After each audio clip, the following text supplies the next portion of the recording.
Olá, meus caros, quero conversar com vocês a respeito das férias que devem ser concedidas para os trabalhadores.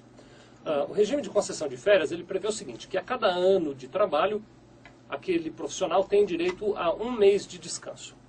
Esse período de descanso é de determinação da empresa, ou seja, é a empresa que escolhe o período no qual o trabalhador vai descansar.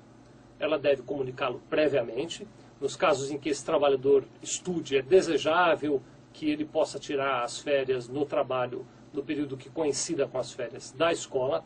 E a remuneração desse período de férias ela deve ser acrescida de 1/3, ou seja, o trabalhador descansa e durante aquele período em que ele descansou ele recebe o seu salário como se tivesse trabalhado normalmente e ainda recebe 1/3 a mais do que isso. O número de dias de férias, que eu acabei de dizer que é de 30 dias, ele pode ser reduzido na medida em que esse trabalhador tenha uma quantidade elevada de faltas injustificadas ao trabalho.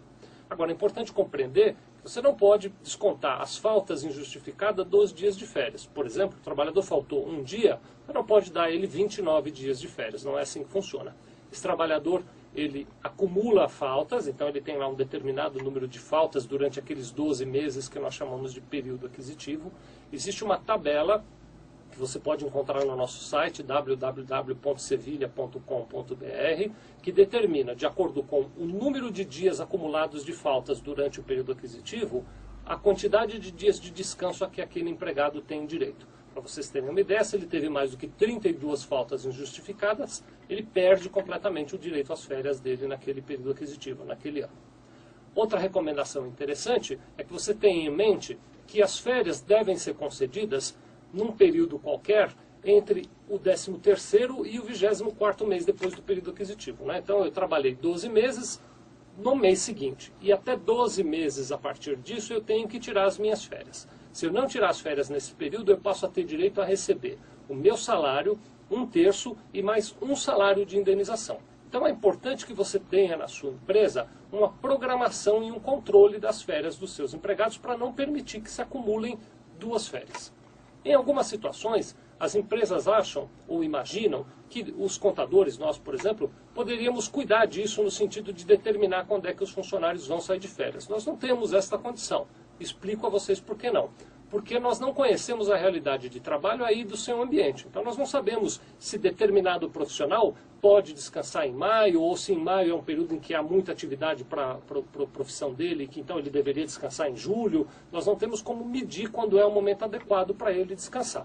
O que nós fazemos, isso sim, e você aí na sua empresa deve acompanhar isso de perto, é mandar com regularidade um mapa de férias.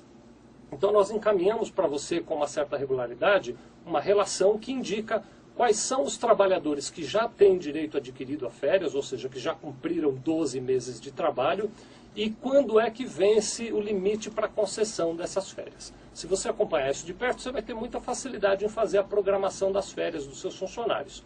Uma vez que você determinar qual é a data das férias, você nos comunica e aí nós cuidamos da parte de cálculos e de documentos que precisam ser feitos para a concessão dessas férias. Eu gostaria, terminando, de recomendar a vocês que procurem sempre ter em mente que as férias do trabalhador, ela deve também considerar a possibilidade de que ele descanse apenas 20 dias. Nessa situação ocorre o que a gente chama de abono pecuniário. Ele descansa 20 dias, trabalha os outros 10 e recebe também em forma de remuneração os 10 dias que ele trabalhou. É o que comumente se chama de vender as férias. Muito obrigado.